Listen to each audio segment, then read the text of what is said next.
Presentasi merupakan suatu kegiatan berbicara di depan banyak orang sebagai bentuk komunikasi yang bertujuan untuk mengajukan suatu topik, pendapat, ataupun informasi kepada orang lain. Halo, nama aku Farhan, dan di video kali ini kita akan membahas 7 kesalahan umum ketika melakukan presentasi.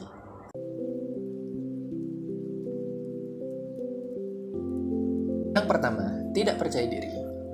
Grogi, pede, perasaan takut rasanya seringkali menjadi masalah terbesar bagi setiap umat manusia yang di dunia ini yang ingin atau sedang melakukan presentasi mereka.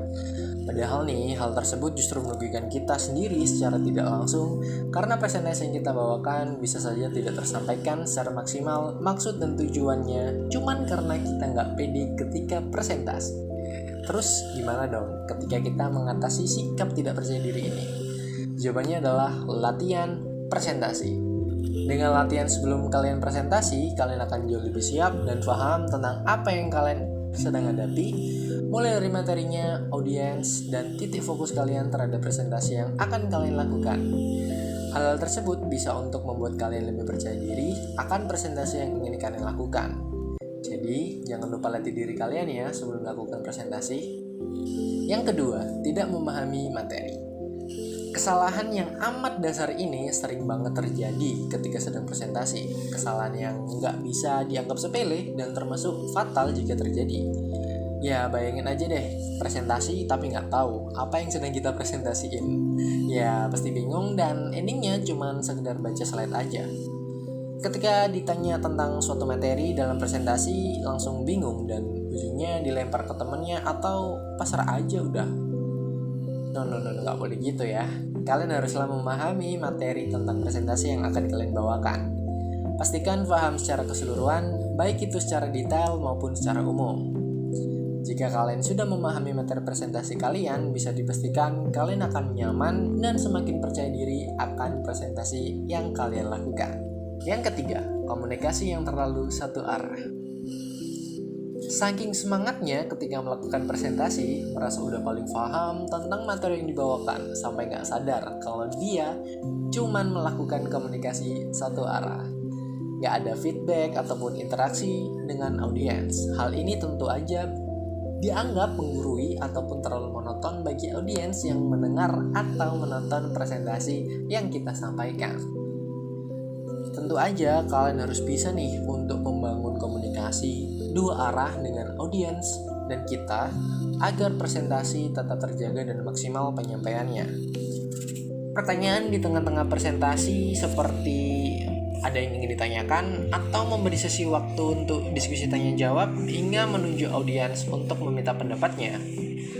Dengan cara-cara seperti itu, maka akan terjadi komunikasi dua arah terhadap presentasi yang sedang kalian lakukan dan itu merupakan poin plus bagi kalian. Yang keempat, tidak memahami audiens.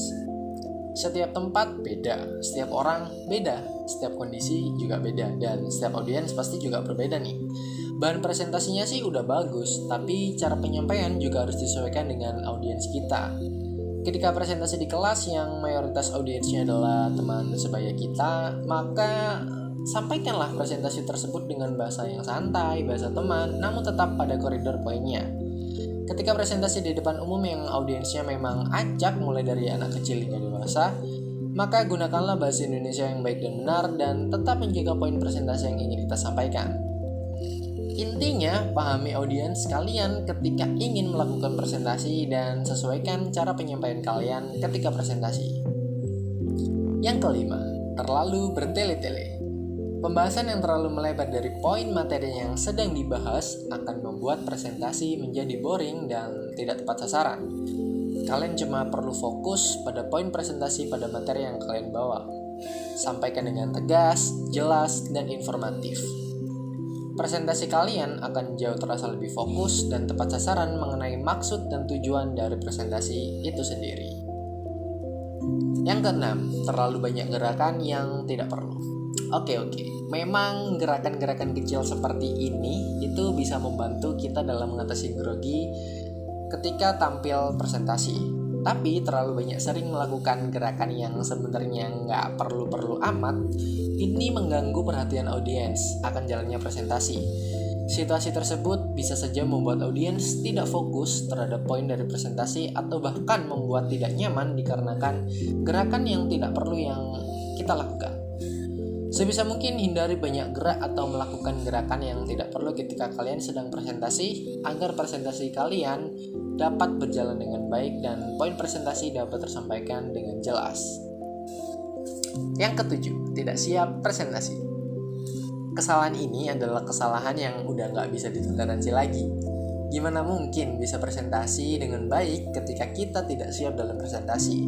Tidak siap secara materi, tidak siap secara bahan presentasi, tidak siap secara individu, dan masih banyak lagi tidak siap lainnya.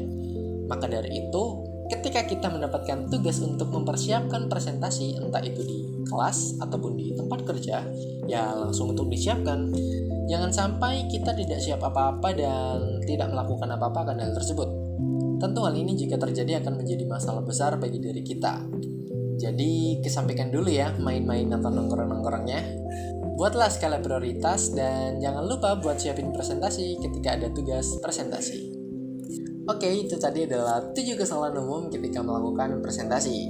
Semoga apa yang di video ini sampaikan bisa bermanfaat buat kalian dalam melakukan presentasi.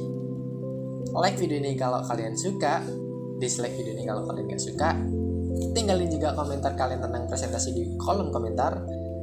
Aku Farhan, undur diri. Terima kasih.